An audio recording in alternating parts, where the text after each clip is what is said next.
I am Jarvis, your storyteller. Welcome to the Science Fiction Exploration. If you like the story, please subscribe to our channel. The sabotage. The human starship Aspire hung motionless against the backdrop of unfamiliar stars, its sleek hull no longer pulsing with the characteristic blue energy signature of its propulsion systems. The once bustling corridors were now bathed only in the dim red glow of emergency lighting as Captain Eleanor Jameson stood rigidly at the command center, her weathered face illuminated by the flickering holographic displays. "Complete systems failure, Captain," reported Lieutenant Commander Theo Marcus, his fingers dancing across what remained of the functioning interfaces. "Propulsion, weapons, navigation, communication arrays, all offline. Life support functioning at minimal capacity on emergency reserves." Captain Jameson's steel-gray eyes narrowed as she surveyed the darkened bridge. 27 years in the Earth fleet had hardened her against panic, but even she felt the first stirrings of genuine concern. The Aspire wasn't just any vessel, it represented humanity's most advanced diplomatic and exploration vessel, carrying a crew of 142 souls into the territory of the Kronorian Empire. "How long on life support?" she asked, her voice steady despite the gravity of their situation. 8 days at current consumption rates, Marcus replied. "Maybe 10 if we implement strict conservation protocols." The captain nodded curtly. "Do it. And get Chief Engineer Naveen up here immediately." The Kronorians had welcomed humanity into the galactic community 50 years ago, sharing technological advancements that had propelled Earth's development forward by centuries. The relationship had been mutually beneficial, at least, that's what humanity had believed. This expedition was meant to formalize expanded trade agreements and scientific cooperation. "They planned this," said Commander Diane Rodriguez, the ship's tactical officer. Her dark eyes reflected the emergency lights as she studied the sensor readings. "The moment we crossed the outer boundary of the Vakesh sector, everything just died." The bridge door slid open with a manual assist, and Chief Engineer Raj Naveen entered. Unlike his typically immaculate appearance, the engineer's uniform was stained with coolant fluid, and a thin layer of carbon scoring marked his hands and forearms. "It's not a malfunction," Naveen stated without preamble. "It's sabotage. Built into the very core of our systems." Captain Jameson gestured for him to continue. "The Kronorian drive technology we've been using for decades, it contains deeply embedded shutdown protocols. When activated remotely, they were designed to permanently disable our systems." Naveen's voice held a bitter edge. "They're not just controlling us, Captain. They're controlling every human vessel that uses their technology." A heavy silence fell over the bridge as the implications sank in. Earth's entire fleet, all of humanity's interstellar capabilities, could be rendered useless at the Kronorians' whim. "Why now?" Rodriguez questioned. "Why let us develop for decades only to shut us down here?" The answer came not from the crew but from the main viewscreen, which suddenly flickered to life. The elongated features of a Kronorian official appeared, silver-scaled skin reflecting light from an unseen source. Captain Jameson of Earth vessel Aspire, the alien's harmonics translator rendered its trilling speech into English. "I am Supreme Commander Vorlix of the Kronorian Defense Force. Your vessel has violated restricted space." Jameson stepped forward. "We were invited into Kronorian territory for diplomatic negotiations, Commander. Our flight path was pre-approved by your government." The Kronorian's face arranged itself into what passed for amusement in their species. "Indeed. And now you find yourselves helpless in our territory. A regrettable situation. What do you want, Vorlix?" Jameson demanded. "Nothing complicated. Merely your ship and its crew. The Aspire will make a fine addition to our collection of technological curiosities. Humans have such an interesting approach to innovation, working around the limitations we built into your systems." The commander's head tilted slightly. "I shall arrive within 36 hours to claim my prize. I suggest you prepare for boarding." The screen went dark, leaving the bridge crew in stunned silence. "They've been playing us," Rodriguez whispered. "All these years. The technology sharing, the alliances, it was all to keep us dependent and controllable." Jameson turned to face her crew. "We have 36 hours before they arrive. I want options." It was Dr. Lydia Okafor, the ship's quantum physicist, who first proposed the impossible. Summoned to an emergency meeting in the ship's conference room, the scientist laid out schematics on the table's surface. "The Krilnorians have been deliberately feeding us modified scientific principles," she explained, her Nigerian accent becoming more pronounced with excitement. "Their understanding of quantum mechanics is far beyond what they've shared, but Earth scientists have been developing our own theories." Naveen leaned forward, studying the diagrams. "You're suggesting we completely rebuild our core systems?" "Not rebuild," Okafor corrected. "Transform. The Krilnorians disabled what they gave us. But they don't know what we've been developing independently." For the next 18 hours, the crew of the Aspire worked tirelessly. Under Naveen's direction, they dismantled the ship's Krilnorian-based systems entirely, replacing them with experimental human technology that had been in development back on Earth. Dar. Okafor led a team that rewrote the fundamental code of the ship's quantum field generators, implementing theoretical principles that had never been tested outside of laboratories. Captain Jameson moved throughout the ship, encouraging her exhausted crew. In engineering, she found Naveen and Okafor hunched over a makeshift console, surrounded by discarded Krilnorian components. "Will it work?" she asked simply. Naveen looked up, fatigue evident in his eyes. "The theory is sound. But this goes beyond anything humans have ever attempted. The Krilnorians believe they understand our limitations," Okafor added. "But they've underestimated human innovation. We're not just replacing their technology, we're evolving beyond it." With 12 hours remaining before the Krilnorian arrival, the modifications were complete. The bridge of the Aspire now bore little resemblance to its former configuration. Sleek Krilnorian interfaces had been replaced by jury-rigged human systems, a chaotic blend of Earth technology and theoretical applications. "It's time," Jameson announced, taking her position at the center of the bridge. "Begin activation sequence." Naveen initiated the startup protocol from his station. For several agonizing moments, nothing happened. Then, a subtle vibration ran through the ship, more felt than heard. The emergency lights flickered and went out, plunging the bridge into darkness. Before panic could set in, a soft violet glow began emanating from surfaces that shouldn't have been capable of illumination.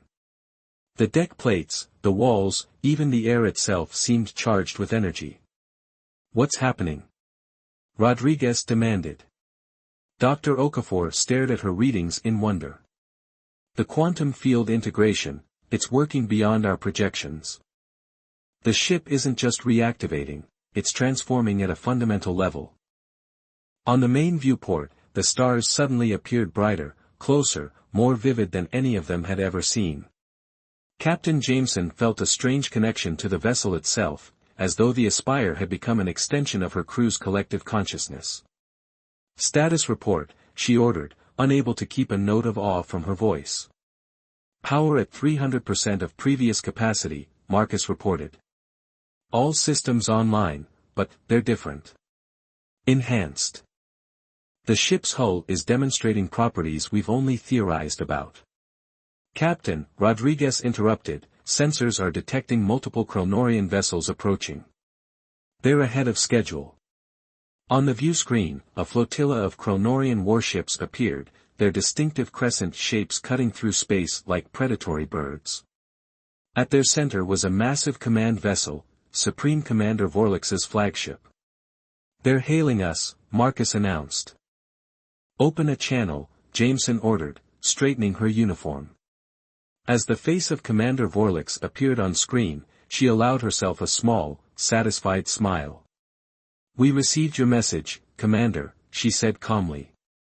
"But I'm afraid we must decline your invitation to join your collection." The Kronorian's expression shifted to one of confusion. Your systems should be completely disabled.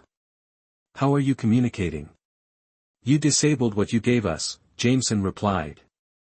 So we built something better. Impossible, Vorlix hissed. Your species lacks the fundamental understanding required for such adaptations. Captain Jameson's smile widened slightly.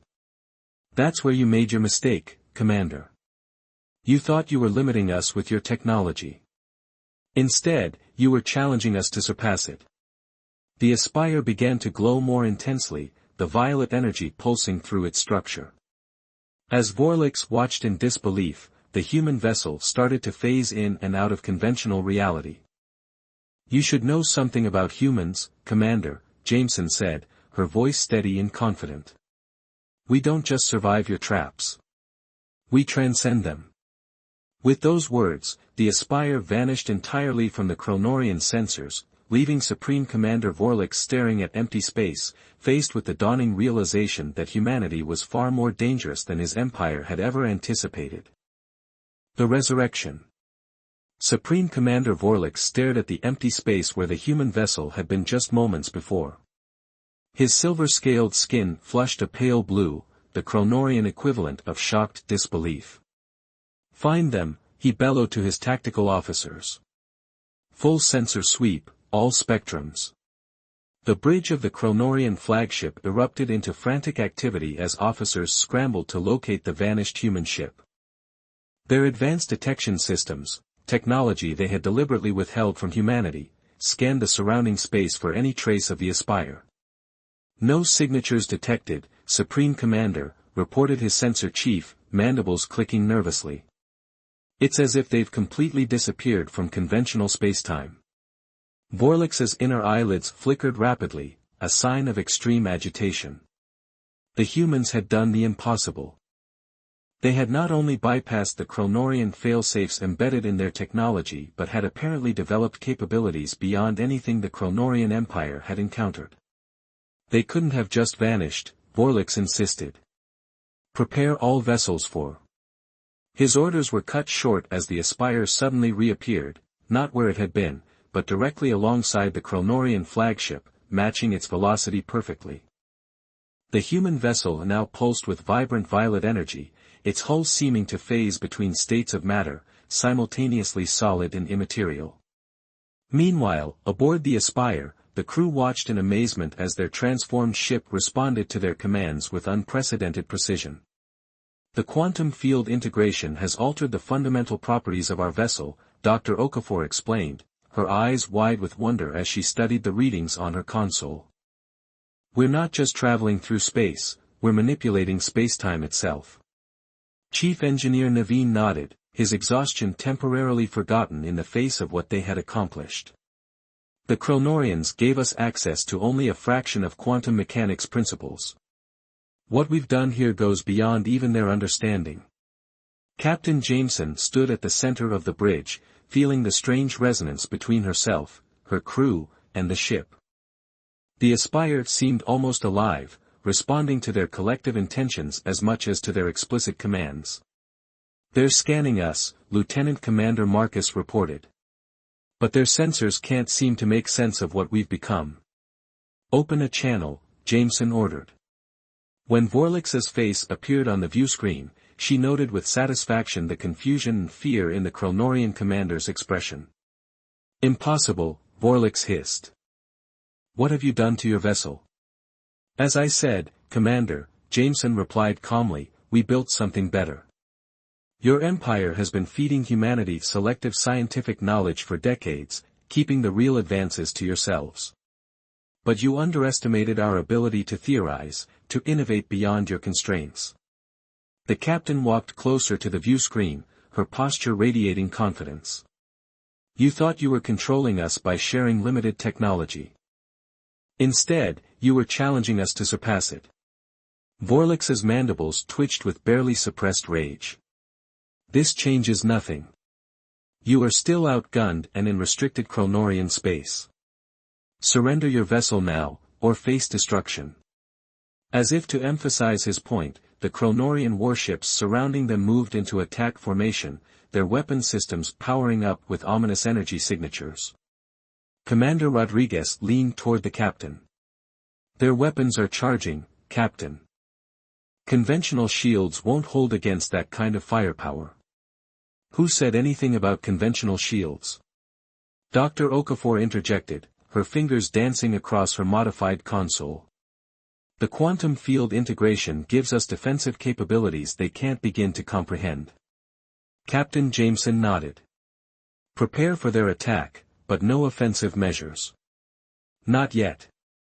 Let's see what our new systems can do. The Kronorian vessels opened fire simultaneously, a devastating barrage of energy weapons designed to cripple or destroy the human ship. But as the beams reached the Aspire, something extraordinary happened. Instead of impacting against shields or hull, the energy seemed to bend around the vessel, as if space itself were distorting to protect the ship. What in the name of the eternal void? Vorlix whispered as he watched the impossible unfold on his view screen. On the Aspire, the crew watched in equal amazement as the ship's new defenses functioned beyond their expectations. We're not just deflecting their attacks, Okafor explained, excitement overriding her scientific detachment. The quantum field is actually redirecting the energy by manipulating the space around us. Their weapons literally cannot touch us. Can we move? Jameson asked. Naveen nodded. The propulsion systems, if we can still call them that, are fully functional. But Captain, what we have now goes beyond conventional movement. Show me, Jameson ordered. At Naveen's command, the Aspire began to move, not with the traditional burn of engines, but with a smooth distortion of reality around it. The ship glided between the Kronorian vessels with impossible grace, appearing to phase through solid matter when necessary, leaving ripples in spacetime as it passed. The Kronorian fleet's coordinated attack fell into disarray as they scrambled to track the human vessel's movements. Their weapons continued to fire, but the Aspire moved with such fluid unpredictability that they began hitting their own ships instead. They're in chaos, Rodriguez reported, unable to suppress a grin. Their command structure is breaking down. Captain Jameson studied the tactical display, watching as the Kronorian ships maneuvered frantically to avoid firing on each other.